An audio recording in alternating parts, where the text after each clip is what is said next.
Welcome students. Today we will start with our lecture with the thoracic cage, which is a part of our axial skeleton.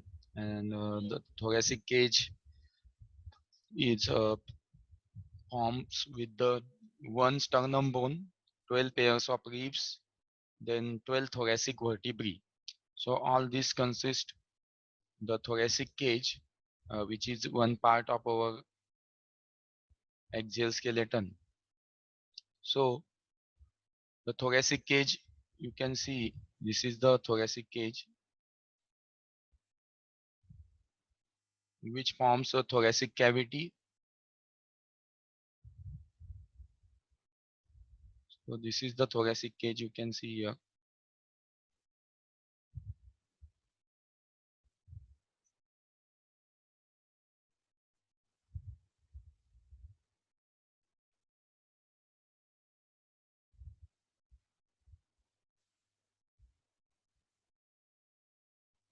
So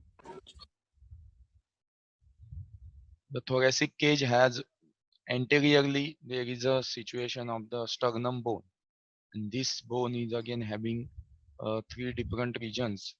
The superior portion is called as the, we can say, the head, that is the manubrium of the sternum, and it has two sides on left and right for the joining of this clavicle bone.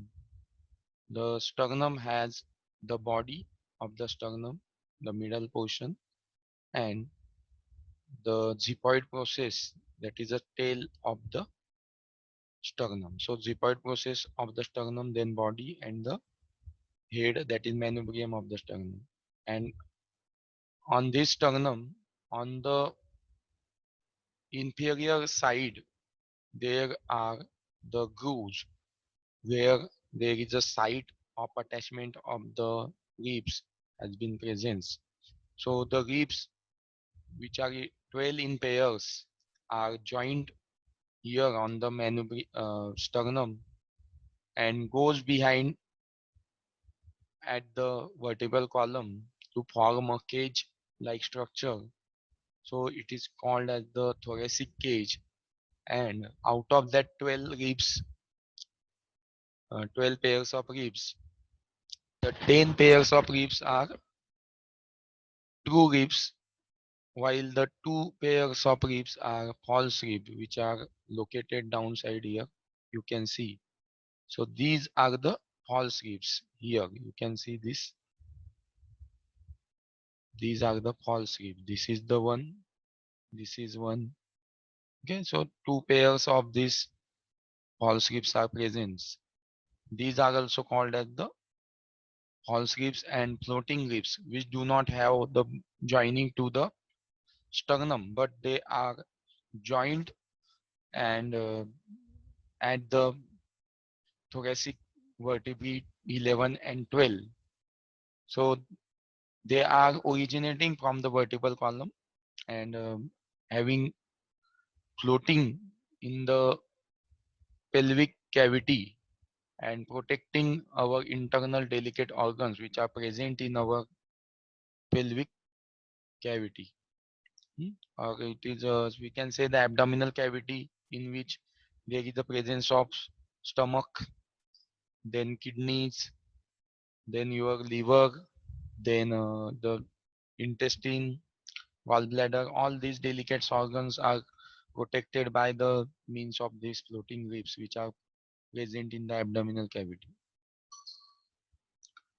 So the next thing, the sternum is also called as the breastbone.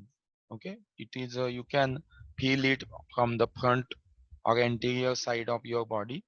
This is situated anteriorly. So when we compare the sternum bone with respect to the heart, we can say the sternum is anterior to the heart because the sternum is located from the front side of the body. So it is anterior to the heart. This is the flat bone and can be felt under the skin in the middle of the front of the chest.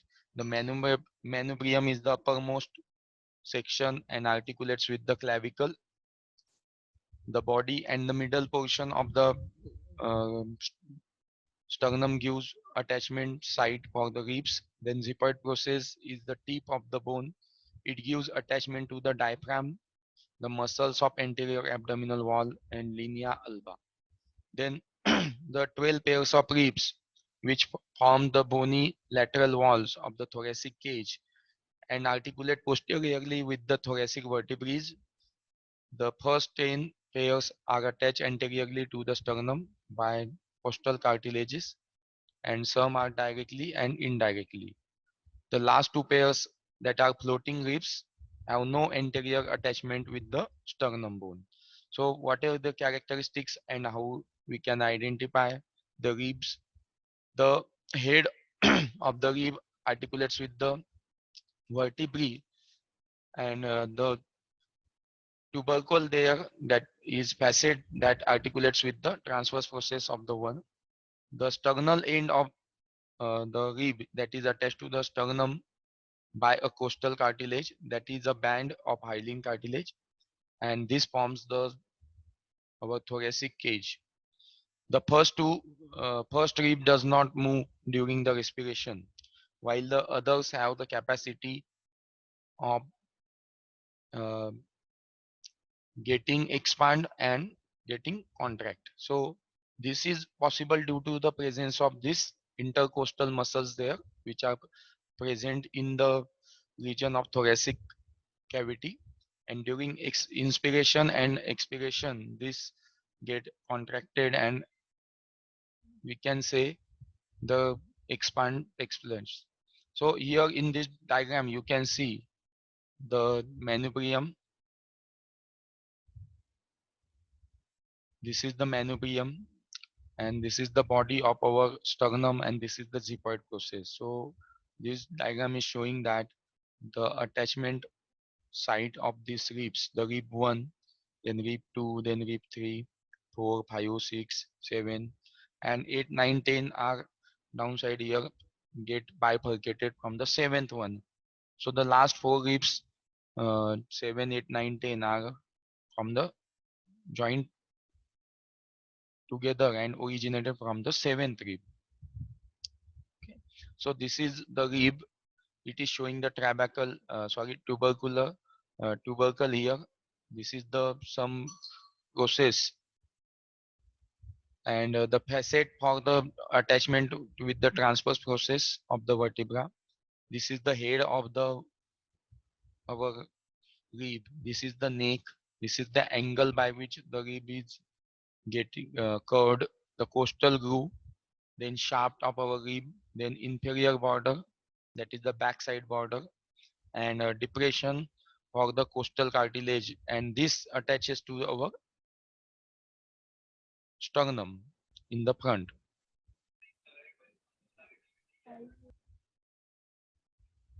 There are the thoracic vertebrae which are 12 in numbers, and these thoracic vertebrae already we have discussed in the vertebral column.